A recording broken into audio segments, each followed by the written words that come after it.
my name is Grace. If you're new here, if it's your first time, this is my channel. Thanks so much for clicking on this video.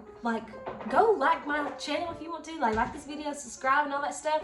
And go look at my other videos. If you are not new here, thank you so much for coming back for another one of my videos. This one is different today because I just wanted, this is something different. Like, I feel like, okay, you need to do this, so I'm gonna do this. Okay, anyway. This video is specifically for people who are new at cooking, has been wanting to learn how to cook, or you've been cooking for a little while but you need something different. This video is specifically for you guys. So I am absolutely no chef, okay? But I have been cooking just for a little bit since I got married, and I've been trying some things that I really like and that I've gotten pretty good at. And so this is for the people who are very beginning, basic level, who just needs a very simple meal, but that's really good. That's gonna fill your belly up, okay? It's going to fill your belly up, and it is so good. So we're gonna be cooking some barbecue chicken wings, some mashed potatoes, or cream potatoes, some people call them, and some corn. So the ingredient list is really simple. I'm gonna put it right here. We've got a pack of chicken wings, a can of corn, or if you've got some fresh corn that you already know how to make all that stuff, that would be really good too. We've got some potatoes, salt and pepper for seasoning, vegetable oil and butter. And then for the sauce, we're gonna need sweet Baby Ray's barbecue sauce and some syrup. If you have been cooking for a little bit, I would try this recipe. Use this as your foundation, as your base level, and add your own spices, add your own things that you know that you like in your barbecue sauce, or you know that you like in your corn, or you know that you want some rolls with it, you want some bread, you want something like that. If you are new, I would advise using this first. This is very simple. This will get you what you're wanting to eat. This will get you where you want to go, so start here. After you try, if you are at the beginner level, if this is your first time cooking wings and corn and stuff like that, I would try this first. And then the next time you cook it, go back and add your own flavors that you know that you wished you would have put in it. Let's get started. So first we're gonna start by unthawing our chicken and our corn. If your corn is frozen, if not, you know, whatever, you don't need to do that. But anyway, then you're just gonna align your pans. I use two because we eat a lot of chicken wings. So you're just gonna line them with aluminum foil. Once your chicken is finished unthawing, you're going to need to separate your chicken wings if you bought them where they're not already separated. And it's really easy. All you're going to do is find where the chicken wing bends and feel for the joint and just slice right through the joint on both sides of the chicken, and then discard of the extra wing part, and you'll see me lay it off to the side. If you feel that you're starting to cut through the bone, all you've got to do is just feel where the chicken wing bends again. Just try again, just slice right through it, and it should be easy. And that's how you'll know if you're cutting it in the right place or not, is if it feels really hard to do it, try again. If it just slices right through, then you've got it.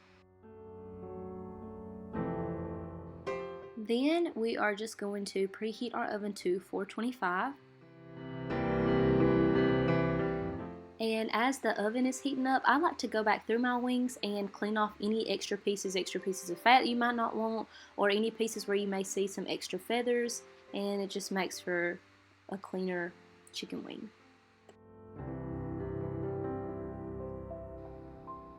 The next thing that we're going to want to do is put vegetable oil in the bottom of our pans.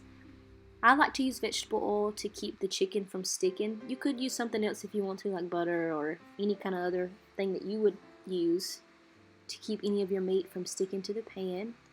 But this is what I like to use, and then I just put the chicken in the pan, just fit them as best you can, and then we're just going to season them with salt and pepper. Then we're just going to stick them in the oven and put our timer on for 12 minutes.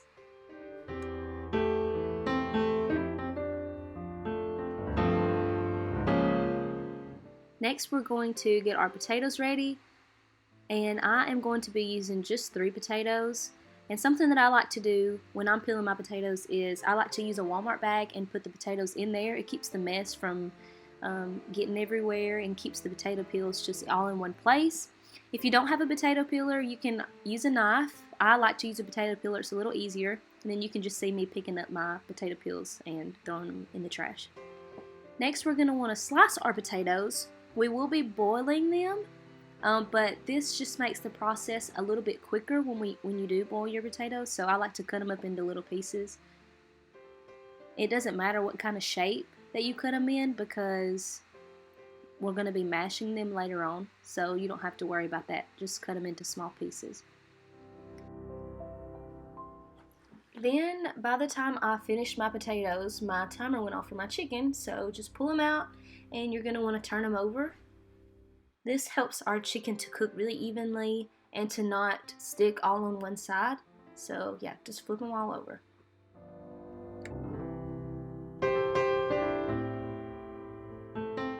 Once you're done with that, we're just going to stick them back in the oven and put our timer on for another 10 minutes. Immediately after, I'm going to go ahead and turn on my water to boil for my potatoes and go ahead and put my corn in a pot as well. It doesn't need anything added to it. This is corn from my grandma's garden and corn that she has canned. So you could use something like that, or if you're using a can of corn, it's the same thing, just put it straight in a pot.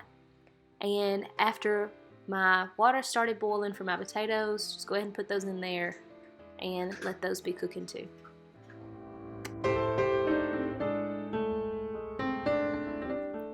Once your timer goes off for the chicken, you can check and see if those are done by seeing if it's the amount of brownness that you may want on your chicken, or if there's no more pink on the inside. I still wanted mine a little bit more brown, a little bit more crispy on the outside, so I'm just going to turn mine back over and stick them back in the oven.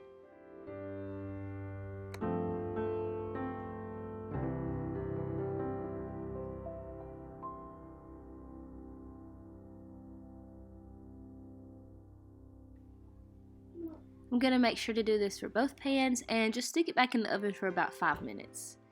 And while those are still cooking, I'm going to go ahead and make the sauce. We're going to start off with our Sweet Baby Ray's barbecue sauce. And it doesn't take very much, so you'll see about how much I put in the bowl here. And this is going to be our foundation for the sauce. And then I'm going to go ahead and add the syrup. We like our barbecue sauce pretty sweet, so I add a good bit of syrup. And then some salt and pepper. Then you're just going to want to mix it all together.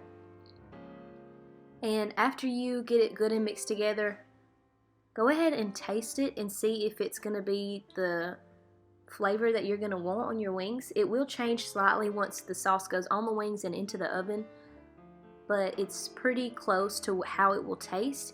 If you think you'll want yours a little bit sweeter, go ahead and add some more syrup, or if you want less sweet, add a little bit more barbecue sauce. And as you can see here, I needed more sweetness in my sauce, so I add a little bit more syrup.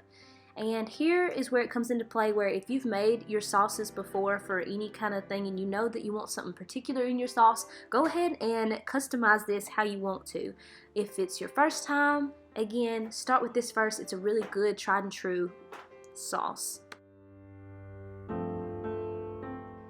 Next, we're going to check on our potatoes, and these are not quite done yet. You'll know they're done when they are so soft that you can hardly pick them up out of the pot with the fork. So those are not quite ready. With our corn, we're just going to add about 1 spoonful of butter and go ahead and add some salt and pepper in there. Make sure you stir it together real well. And that's about all the seasoning that this corn will need. And if you have a can, about the same.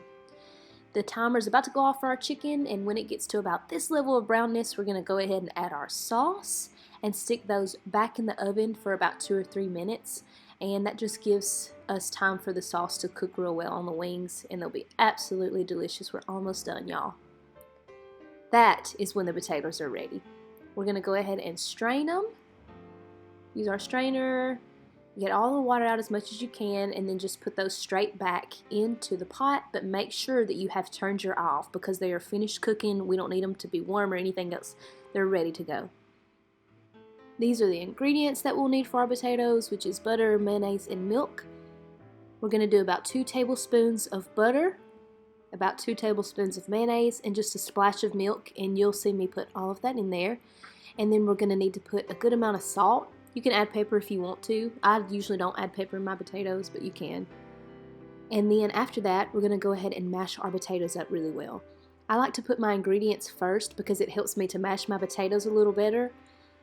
And you can do it the opposite way if you want to. You can try to mash them and then put your ingredients in, but this is the way that I like to do it. Try it whichever way you want.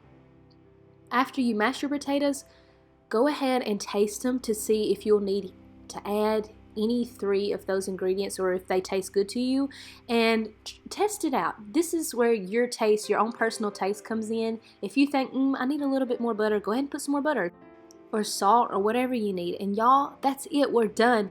Go ahead and pull your wings out of the oven, stir your corn up, get you a plate ready, because that's it, y'all. Thank y'all so much for watching. I hope that it tastes absolutely delicious for y'all like it does for me and my family. If you enjoyed this video, y'all already know, like, subscribe, comment, and all. If you tried the recipe, please comment under and tell me if you liked it. Tell me what you added to make it your own. Thank y'all so much for watching. See you later.